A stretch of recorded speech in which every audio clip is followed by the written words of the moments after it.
Hej, det er Martin. Jeg vil snakke om kulturelle mønstre og social differentiering.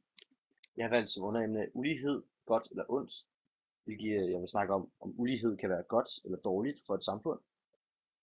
Ulighed er et ret stort emne inden for politik. Man snakker meget om, hvordan ulighed er både godt og dårligt for et samfund.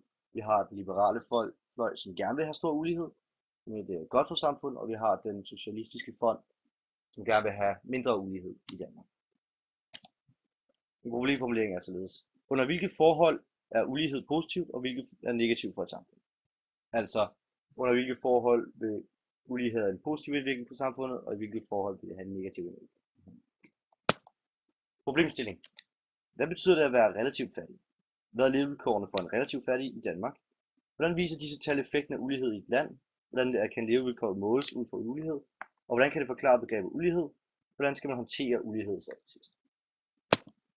Metode og teori. Jeg har brugt både den kvantitative og den kvalitative metode, da begge to er relevante for mit emne.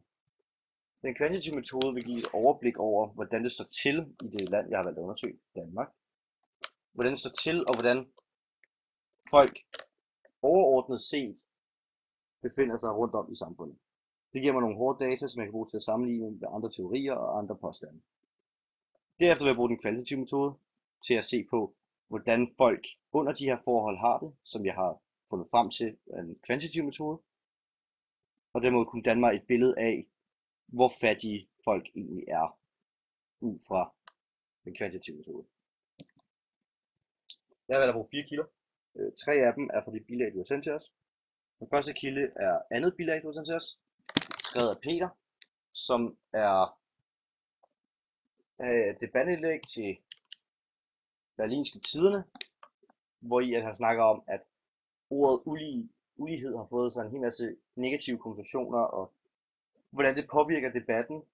Det giver til dem, at ulighed er blevet sat sammen med fattigdom, så hvis du snakker om ulighed, så mener du fattigdom.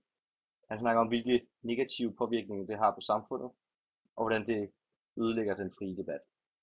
Så har jeg taget den anden kilde, så har jeg taget den tredje bilag, som du har sendt til os, som er skrevet af Bodil Kornbæk, som kritiserer de politiske reformer, der er blevet skrevet og blevet lavet af Venstre, den daværende statsminister, hvilket var Lars Løkke dengang.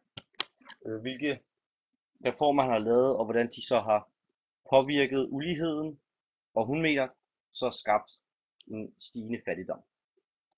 Til sidst har jeg valgt at inddrage statistikkerne, det 5.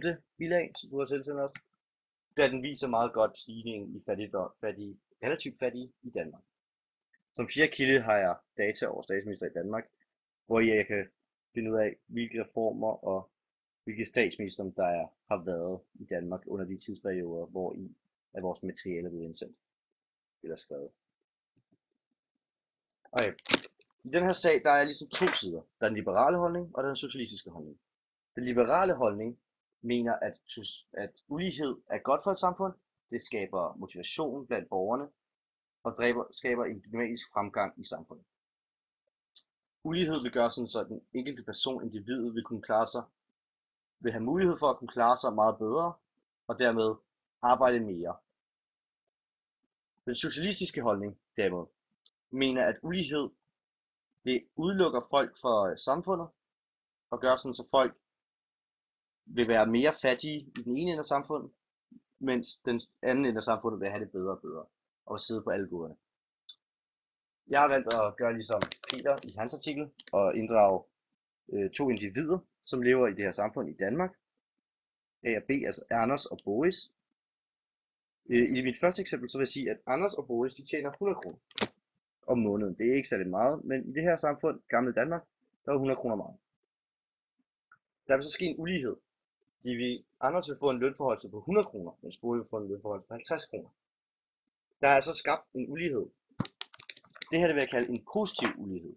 Da den her ulighed gør ikke sådan, så Boris han har det dårligere. Han er blevet rigere ligesom Anders. Men Anders har fået det en del bedre end Boris. Han har faktisk fået 25% bedre forhold end Boris har. Det vil gøre for Boris er ikke, at det vil sænke hans levestandard. Det vil derimod motivere ham til at arbejde hårdere. Et andet eksempel kan være, hvis Vi er i et samfund, som har mindre ressourcer, mindre goder til borgerne.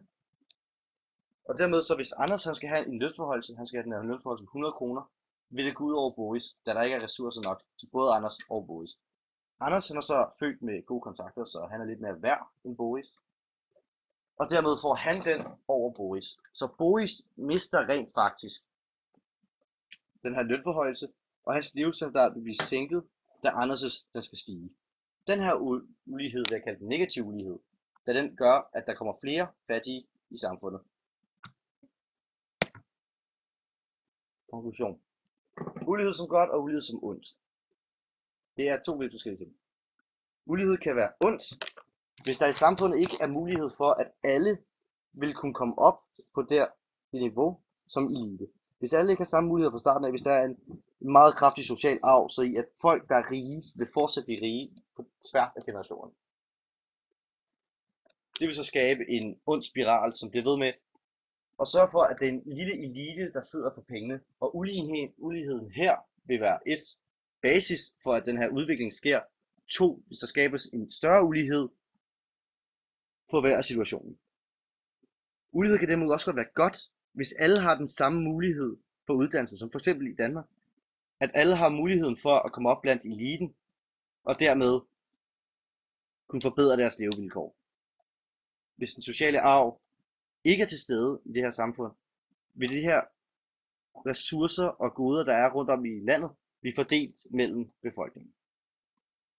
Derfor er det utrolig vigtigt, at vi har de her to fronter, både den liberalistiske og den socialistiske, der kan indgå i en åben debat, hvor I kan diskutere og regulere, hvor stor ulighed det skal være i.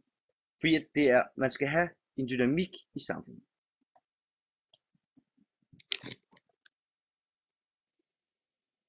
Samfundet